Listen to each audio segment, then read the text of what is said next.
We all know Japan has some of the world's most high-tech toilets, with heated seats, endless buttons, magical noises, and of course, the bidet. But did you know that in the wider Shibuya area of Tokyo, there are actually 17 uniquely designed public toilets created by a project called the Tokyo Toilet, so everyone can enjoy using the toilet no matter where they are. And today I'll be taking you to some of my favorite toilets in Tokyo, and yes, I do have favorite toilet spots, but don't judge me yet. Not until you've seen just how cool these hygienic toilets really are. Right behind me are Tokyo's transparent toilets, and you may have heard of them because they became really popular a couple of years ago. And I'm standing inside of Yoyogi-Fukamachi mini park, and this is where one of the two transparent toilets are located. What makes these toilets so special is that they're transparent, right? When you turn the switch, they change to this beautiful opaque, and you can't see inside or outside. Oh, someone's going in actually. So you'll see right now it's really clear, and the moment it switches, it's gone.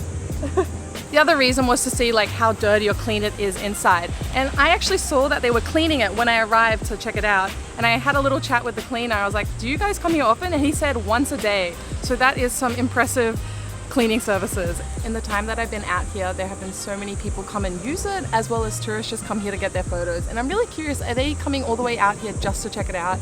Would you do this? Would you add this to your Tokyo itinerary? Let me know down below. The reason they actually thought of this was for two reasons. One, being really important as a woman, is that at nighttime when you want to use the toilet, it's a little dangerous. And so they wanted to make sure that people could see if someone was hiding inside. So genius. I really love that. Okay, it's my turn to go inside. So I'm gonna go inside the pink one, which is for women.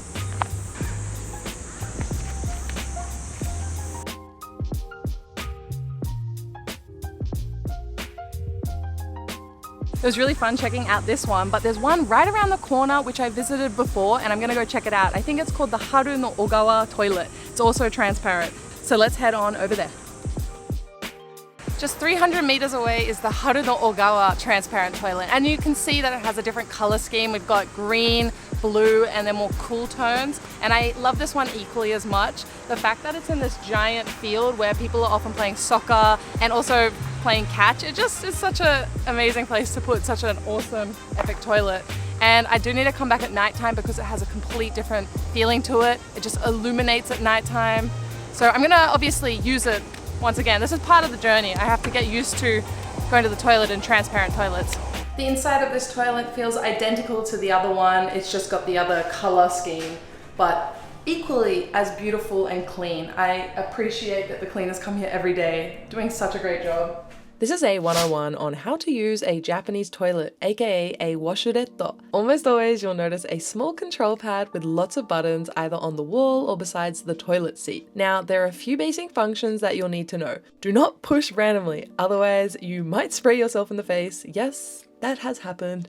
So we want to know where the spray is. We have the rear spray and the bidet spray for the front and rear washing. You can also adjust the pressure of the spray too, and you'll often notice a musical note on this board, which is commonly referred to as otohime or princess sound, that plays any kind of sounds to cover any embarrassing toilet noises. Of course, you can flush the toilet using these buttons as well, and there are many more functions, but it depends on the toilet and the brand, but you get the gist of it. Located on Yamate Dori are the Yoyogi-Hachiman toilets. And the thing about these toilets are they're that freaking adorable. Like, look at them, there's like lights coming up, they're brown and they're white because they do actually resemble mushrooms. And the reason for that is a little interesting is because when they were building the toilets, they always have a concept in mind. And because we're in front of the shrine, or the temple here, they wanted to make sure that it kind of blended into nature. And so at first they were like, they need to come out of the ground, but then they ended up looking like mushrooms. I've noticed actually a lot of people popping in here to use the bathroom because it's on this busy road, there's lots of bus stops and just people commuting. So it is a really convenient location, and they always have a map. And it's interesting because there's actually two female toilets, two male toilets, and then one dareremo tsukaeru toilet, which in Japanese translates like anyone can use this toilet. So accessibility friendly toilet, which is really great to see. So yeah, these are one of the other toilets that you can find really close from the transparent ones, just about a 5 to 10 minute walk away. And I'm gonna go check them out inside.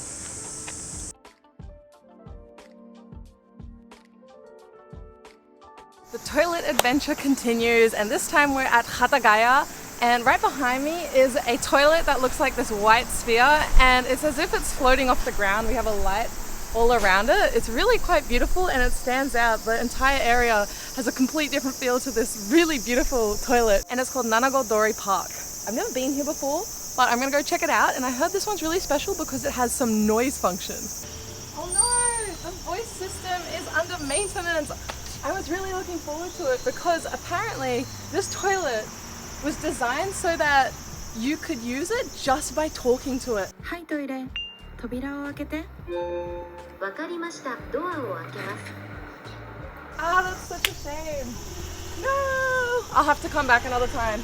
But I'm gonna take you inside and show you what it's like. Okay, so this is what it looks like inside the dome toilet. And it's really unfortunate because the voice system can't use it. And so basically when you come inside, you can see a bunch of Japanese and English sentences that you can actually say and control the toilet. There's things like say hi toilet, then after the chime state your command. So for example, I'd be like hi toilet, and then I'd say turn on the sink. Oh, that's a shame, but it is a very nice, modern, clean place, so hopefully I'll come back and I'll get to test it out, because the reason they designed it like this is so that it could be clean, because a lot of people, they did a survey, they didn't like to touch the toilet space. So that was how this whole concept came about. And I like that, because I'm one of those people who's like grabbing toilet paper to open the door or like flush the toilet, especially when it's really dirty. Izakayas, I'm talking about you. So that's a shame. But just like the transparent toilets, it is very humid and hot in here, so I'm gonna need to get out.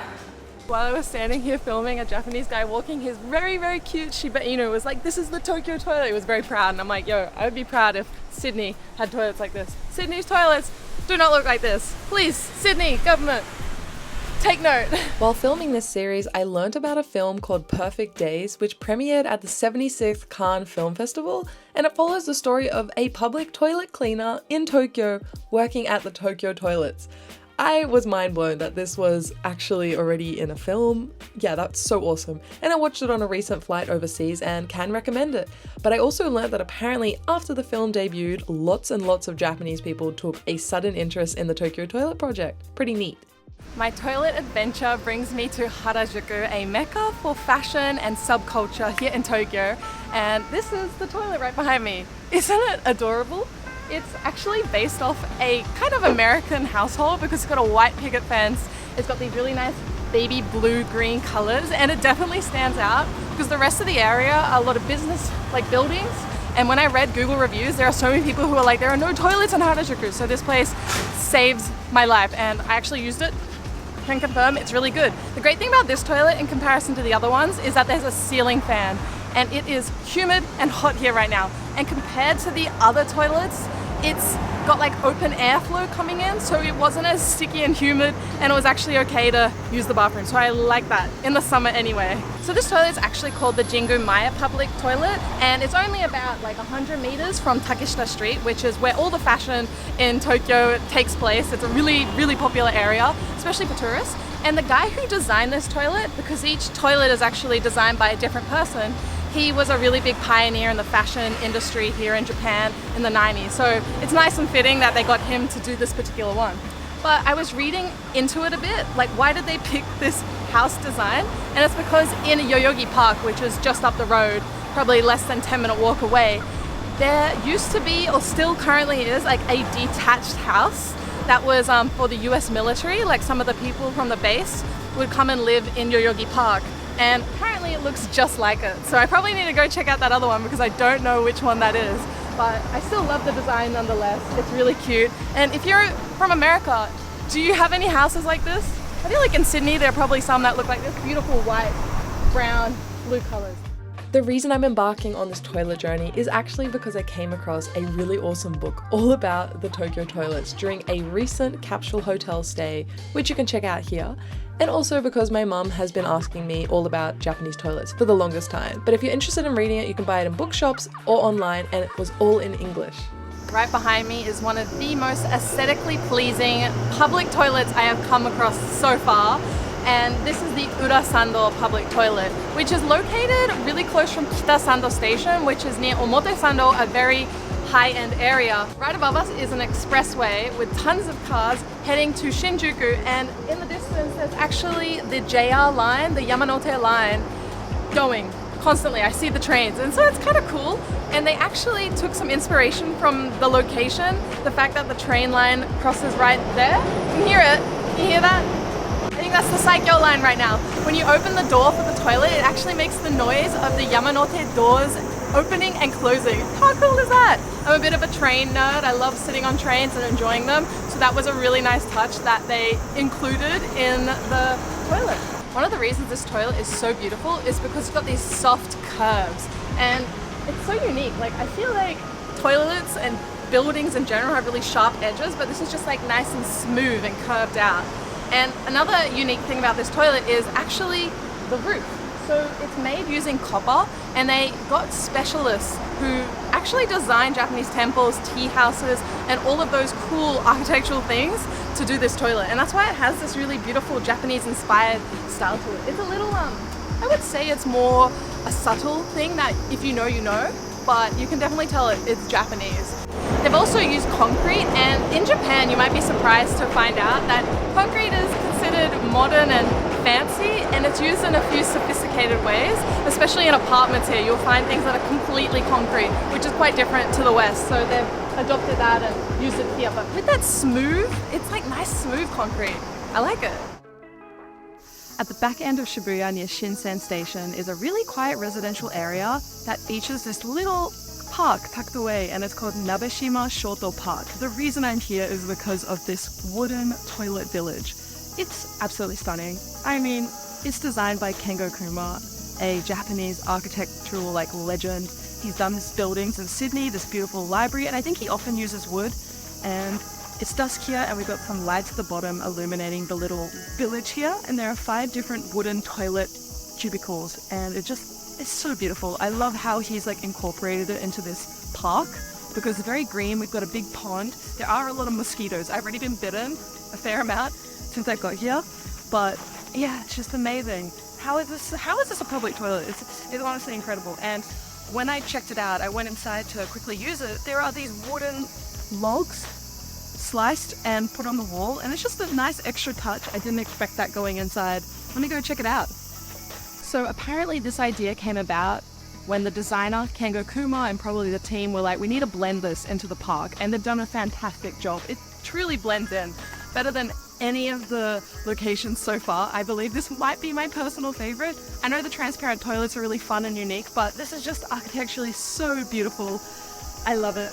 And one thing that makes it special is it's not just wood, but in Japan there's a lot of different types of wood, and so I'm just going to look at my notes here because it's quite specific. They've used cherry and zelkova wood, and the exterior walls of the huts are covered with something called Yoshino cedar from Nara Prefecture.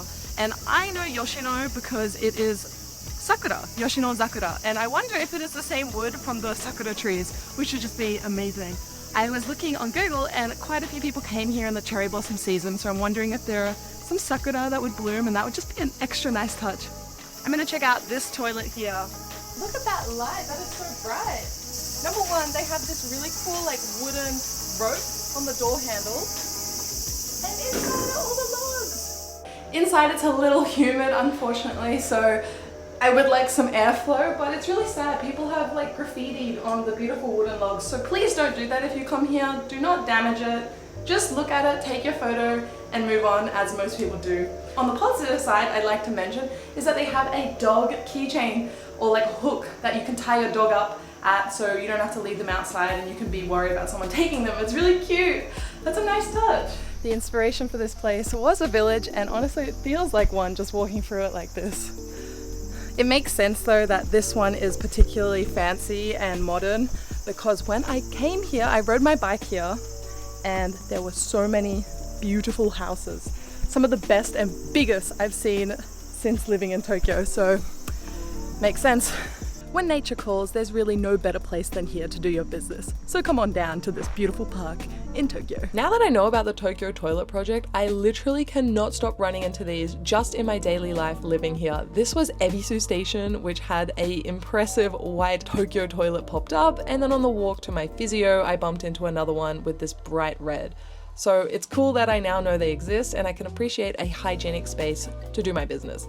Let me know if you enjoyed this series. Like and subscribe for more, and I'll see you guys next time. Bye!